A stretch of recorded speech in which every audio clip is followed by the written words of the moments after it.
Hi everyone, welcome back to Clocky Talks. And today we have joined by Francis Audet. How, Francis? How are you? I'm very good. Thank you very much yourself, Tanmay. Thanks a lot. So, where have you joined from? I'm actually logging in from Quebec City in Canada. So Oh, that's great. springtime here, still raining, still a little bit of snow, but Yeah, we're getting there. We're getting there. yeah, that's great. Even I love the snow and rain. Why not we start the conversation with your background before coaching, like what were you doing before that time? Yeah, sure. I graduated here in Laval University in Quebec City in physics engineering, Okay. mainly because my big brother was an engineer and I had no idea what I wanted to do, so I just followed in steps. And I was a big Star Wars fan, so lasers, physics. So Yeah. physics engineer. That's a little bit how I got started. I would say that midway through my degree, I realized I did not want to be an engineer, but I had started the degree, so I finished it anyways. And through that, I realized there was a type of job that was called technical commercial engineering or something like that. So engineering skills without doing the coding or the designing, but being a face toward customers, for example, or suppliers to be able to take complex concepts and bring them to the customers or bring their feedback to engineering. So to be able to be that bridge between the engineering world, the real engineering world, as I call it, because even though I was Yeah. an engineer, that's not what we typically think of engineering, and either the customer or the market space or the supplier. So that's where it all started in 19, graduated in 1998, got my first job there as a sales engineer, more or less. Then eventually moved into a role that was called product line management in a telecom company. So as you know, telecom use fiber optics, so that Yeah. was right into my forte. And as a product line manager, it was the interface between engineering and the customers and the suppliers and all the entire ecosystem of the standards and all that. So having that engineer background helped me understand both worlds without being too deep into the tech world, but being able to relate to the folks out in the field that were really not engineers, that were technicians going up the pole and trying to figure out why their network was not working, for example. So that's a little bit where it all started on the professional side. Yeah. Got it. One thing I hmm must say that you have vast experience of different things. Yeah. So was your transitioning into like from engineering and that background into coaching, like have you planned it over the months and years, or was it like something stuck and you then thought of it? it's a great question. It was very gradual. As a product line manager, and I may use the acronym PLM sometimes, and I apologize for that, but Yeah. that means product line manager. It was I was doing. I was traveling a lot.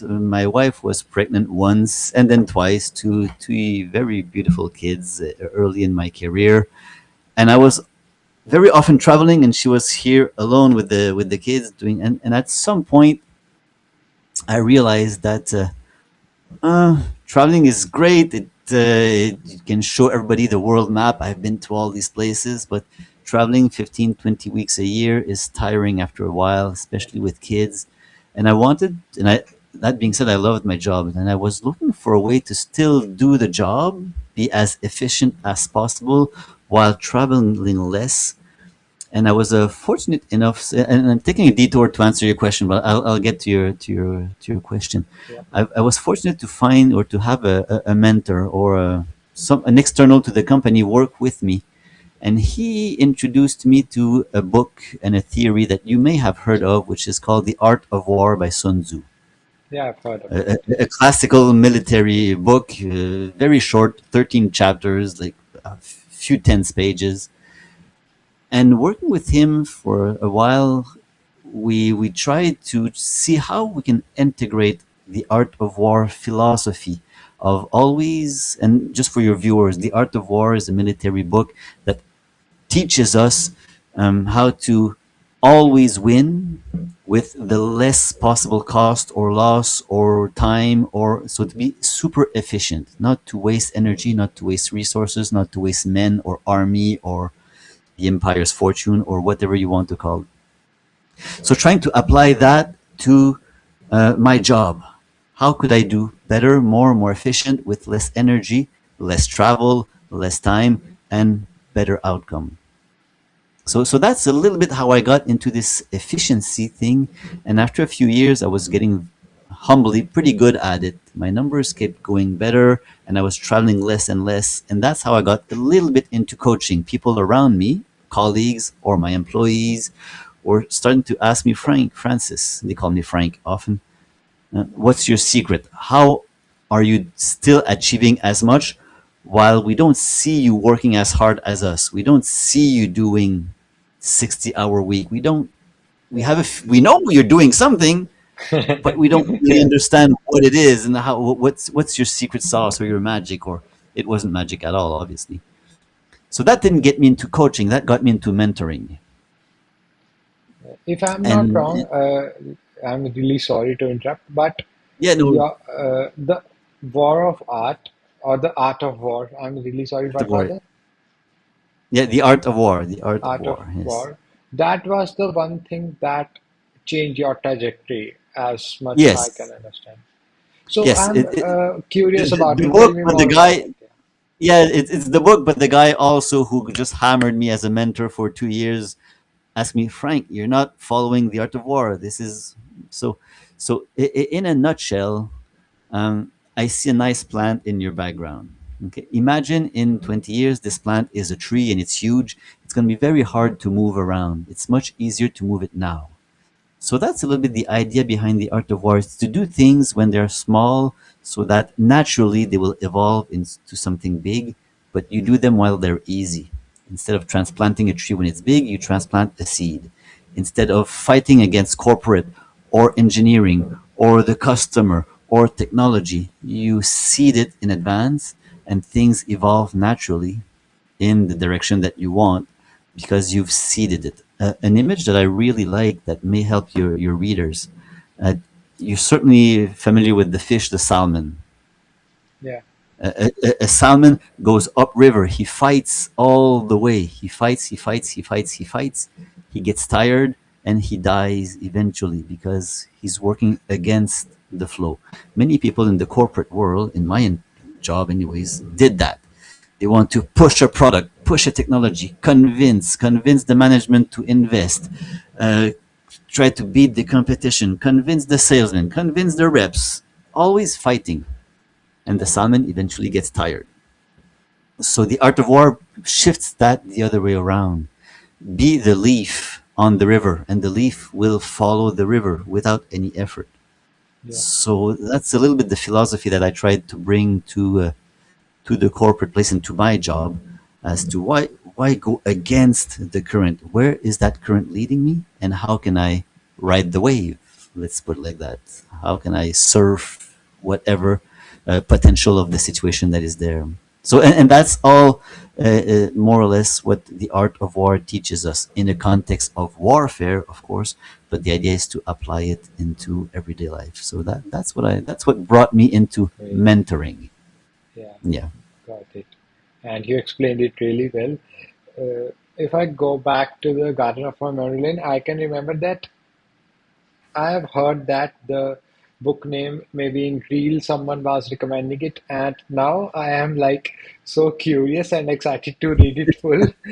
Yeah, Yeah, again, it's a super easy read. It's cryptic because he talks about chariots and warfare and yeah, spies and fire and all that. It's been written 2,000 years ago, obviously, but the idea is, what is the message? What is the philosophy behind it? And how can I yeah.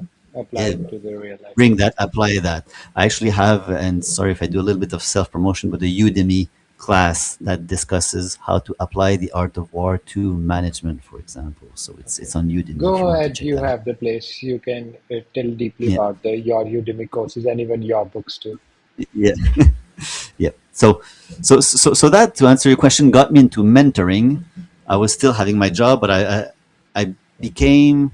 obsessed by making myself more efficient and my colleagues and whoever wanted more efficient. So my role allowed that to do this in a mentoring position, not coaching per se. I didn't really know what coaching was. I thought I was coaching my employees, and I realized afterwards that coaching is something different.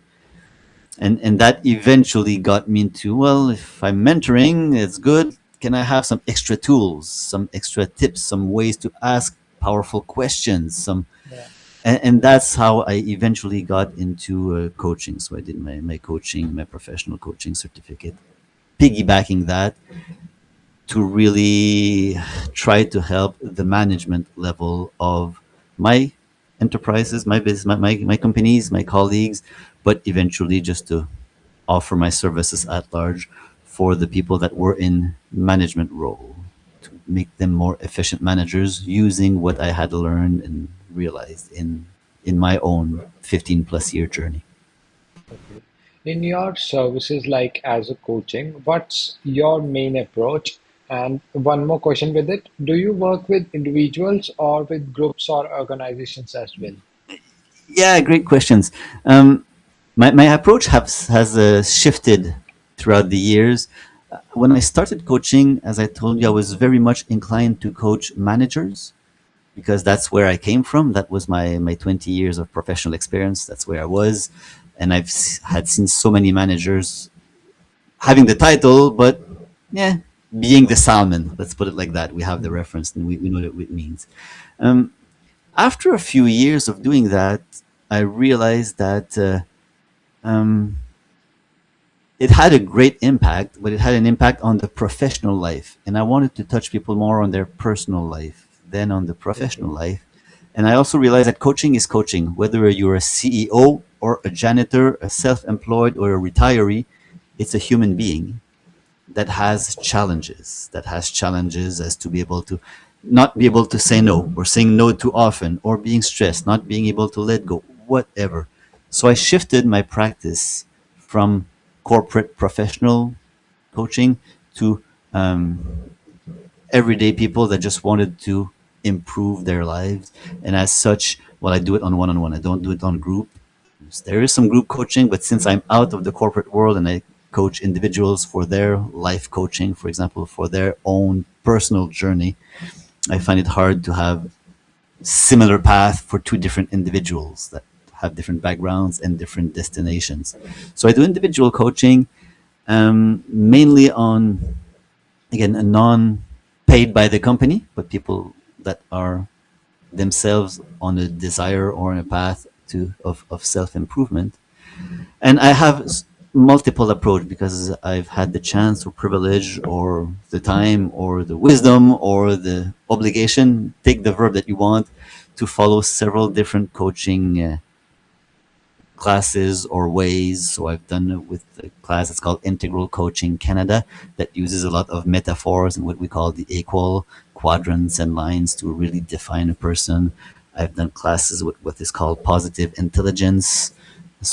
And I've done some neuroplasticity classes. I've done some meditation courses. So I don't Quite have a a lot. single approach. I, again, like the art of war, I try to use what is there with the person, with the customer, and tailor what I feel is the most natural for that person.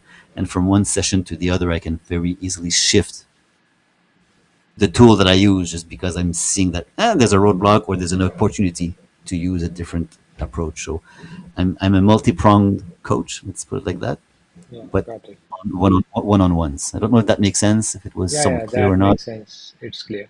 One thing you mentioned that it's more often like individuals reaching out to you Yes. rather than through their companies or something like that. So I have a Yep. follow-up question on that, which I love to ask to, most Go of ahead. the coaches that come. So let's suppose I'm working in a company. So what's your percentage split of the people coming to you as a referral through your network and social media and other ways they come to you? So what's that split for you? Like in on I would percentage say basis. I would say it's about 100% through reference and word of mouth. Okay. It used to be corporate, like I told you. So I Yeah. would, for example, have a manager saying it, I'm interested for that, and he would give me as clients all the members of his groups. I would have 10, 15 people to coach from that group, all the sub managers or the executors or whatever.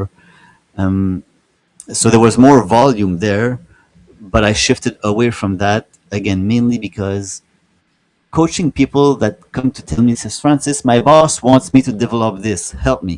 It's not a personal journey for them. They don't do it Yeah, for the right reason. They don't put their heart into it. They do it for somebody else. Whereas when somebody comes to me, knocks on my door and says, Frank, I've heard of you.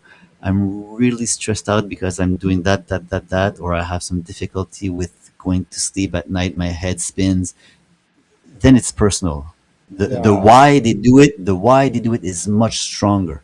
And as you know exactly. from coaching, when a why is important, the people will do the effort, they will do the exercise, they will do what requires to be done. Versus when the why is, my boss tells me to.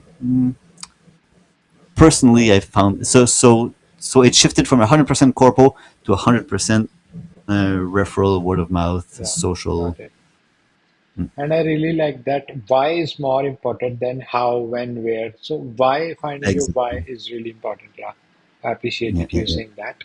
So Yeah, it's and sorry to interrupt, but the very yeah, first meeting I have with somebody, even before starting to coach, when they contact me, it's always one of my first questions. Why?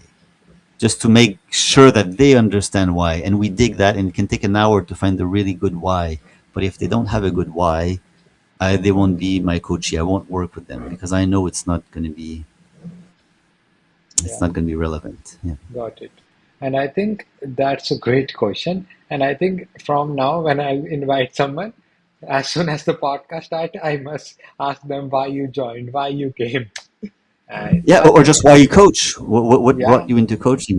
And if it's not important for the coachee, it's they won't thrive. If the coach doesn't have a good why, yeah, to me it's the same thing, and that's why again the word one. And that's why I try to learn as many different coaching styles as possible because I'm in coaching to make a difference with the person with whom I'm talking. And if I have a single tool in my tool bag, I'm kind of going to be stuck to force that tool on the other person, and that might not be the good tool. You don't drive a screw with a hammer. The yeah, screw needs a screwdriver, and my why is to really be able to, for you, for Bob, for Andrea, for Jocelyn, for whoever, what is the best approach? What is the best tool? And that's my why because I don't want to get paid. I want to make a difference, and to have that access to all those tools. I've done some Chinese medicine classes. I'm into Buddhism a little bit, Taoism a little bit. So, breathing, breath work exercise, somatic exercise, Qigong, Tai Chi. So, I've got a bunch of tools to calm down the spirit, to calm down the mind, to calm down the fight or flight response, to help people have their aha and realize by themselves that they've got everything in them to yeah, be better. They just need to remove what's in the way. So I'm not there to force a tool on them. I'm there to have ways for them to rediscover that they've got the potential to be calm. They've got the potential to say no. They've got the potential to respect their time frame. They've just forgotten how. Have you? I have one question. Have you tried yoga or Indian Ayurveda? I haven't. My wife is a yoga instructor. Oh, great. For some reason, and we could delve into that. I've always been more inclined into the Chinese side versus the Okay. Indian side of traditional medicine. Both have obviously a very long history. Yeah, Both yeah, have their strength. Both have their, and I would say that before my professional life that we started earlier on, that I was an engineer, I was also training in martial arts in Kung Fu. oh, Kung Fu being a Chinese yeah, art. So I yeah, yeah. became a black belt in Kung Fu when I was Oh, 20 something years old. great. Yeah, I started into Qigong. The Art of War being obviously a Chinese book, it just fit really well with my Qigong and Kung Fu background. Um, and then that got me into a little bit Buddhism and Taoism. And Buddhism is Indian as well as Chinese, but yeah, Taoism yeah. is much more Chinese. So I haven't tried yoga and all that branch. I'm sure there could be a lot of gems there as well. Yeah. For now, I'm focused on the Chinese side of the branch, and I let my wife the Indian side of the branch, and we Yeah. we share tips and secrets and little gems that we find here and there to Yeah. Yeah. progress each. Yeah. Got Yep. it. Let's come back a little bit more on your coaching. So, what do you Yeah. enjoy the most in your coaching? Tell me honestly. Honestly, seeing seeing the result, and not just at the end. Every day, every session, there's a little bit of a result. There's a Yeah. little bit of somebody that's in a deep spot. That's been in a deep spot, maybe for 2 years, maybe for 20 years. As you know, a lot of people come to me or to any coach saying, I know I'm like that. This Yeah. is me. I'm 40 years old. I can't change. I'm like that. It is Yeah. what it is. Meh, meh. The, Yeah. the marble or the stone has been carved. The Yeah. sculpture is done. This Yeah. is what's inside of I've it. also seen like Eh, many people are anti-growth. They don't want to grow that much in life. I've also seen that. eh, and I've come to realize that there's a big reason for that, because to grow is to face the dark side of who you are. It's to look in the mirror and say, this is not fantastic. I'm a great person. I look great, or whatever. I've got a huge list of quality. But sometimes when somebody say that, my temper flames up a little bit. Or when I'm frustrated in the morning, I'm still in the evening. I can't cool down. Or, but I'm like that. It is what it is. Sorry. And so I like to come and change that narrative. Says, Yeah. no, you're not like that. You've learned to be like that. You've got some reflexes. You've got some a default network. But through coaching, with my help, I'll hold you by the hand. I won't tell you what to do and run away. You'll realize that yourself, you can remove some of those. In psychology, they call those fake beliefs.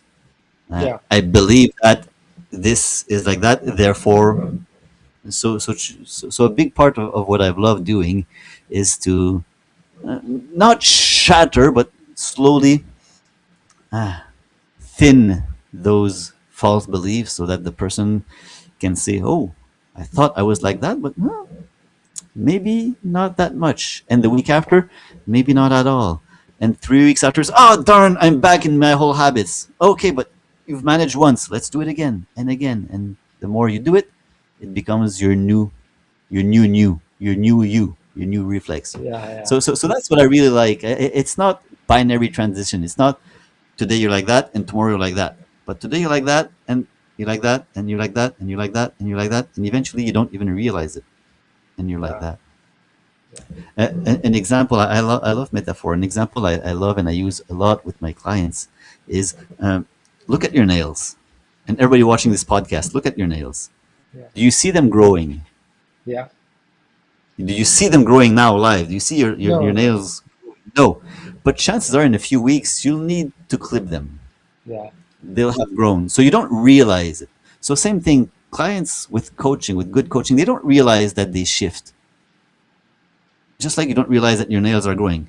And 5 weeks, 10 weeks after, you just ask them, look at your nails. It's, holy shit. I used to think like that and now I'm not. It was inside of you and we just helped remove the dust one layer by one layer and suddenly life is different. So that's a little bit what I love. Not looking Great. for the big, Yeah. but looking for the small increment. Yeah. Great example. I must say that even everyone can see that in real life, and really great Yeah, metaphor, I must say. yeah, yeah. I used to do it with hair, but then I started to lose my hair a little bit, so the metaphor is not as good anymore. Yeah. Anyways, so Francis, it was really good talking to you, having a great conversation with you. For this Yeah, time, thank we you. are limited on time, but Yeah, yeah, I after understand. this, we are planning to have 1 hour or 2 hour deeper conversation. I'm sure that you Cool. have a lot to say more, and we will invite you to that season too. Anyways, where can people find you, Francis? Um, you can find me in Quebec if they're in the area. Just call me for a beer. But more seriously, my name francisaudet.com. That's my URL. It's French only. Mainly, I work in French. That being said, as we mentioned on Udemy, I've got two classes. Those are English classes. One is called Time Management, Efficient Time Management, and the other one is on the art of war applied to manager. You've mentioned books. I've got several books out there, five on personal development, but two that are in English. So, for your audience, it could be interesting. If you don't mind, I've got the first one here. This is the French version, but it's called The Condor and the Salmon. Remember the salmon we discussed? Yeah, yeah. The condor is the opposite. The condor is a big bird that lives in South America, Okay. and it can go hundreds of miles without flapping its wings. It just Oh, follows the currents. It follows the current, and the current brings him to where the food is. The current brings him to where it needs to really? be. Yeah. So that book is a little bit around that story that we're all salmon. How can we become more condor? Condor. Yeah. And the other book that could be of interest for your audience is called Quantum Chi, Symbiosis with the Cosmos.